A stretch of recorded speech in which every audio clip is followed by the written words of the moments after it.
T20 ప్రపంచ కప్లో భారత్తో మ్యాచ్ను బహిష్కరిస్తామంటూ గత కొద్ది రోజులుగా చెప్తున్న పాకిస్తాన్ చివరకు తమ నిర్ణయాన్ని మార్చుకున్నారు.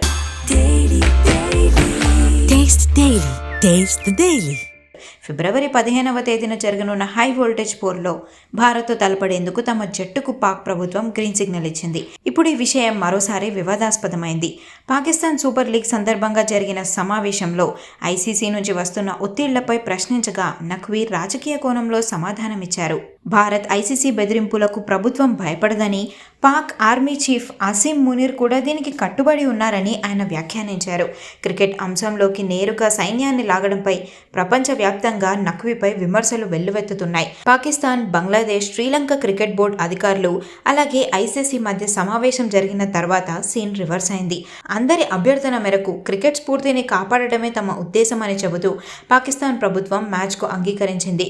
బహిష్కరణ నిర్ణయం తీసుకుంటే ఐసీసీ నుంచి భారీ జరిమానాలు, నిషేధం తప్పదన్న భయం కూడా పాక్ను వెనక్కి తగ్గేలా చేసిందని చెప్పాలి.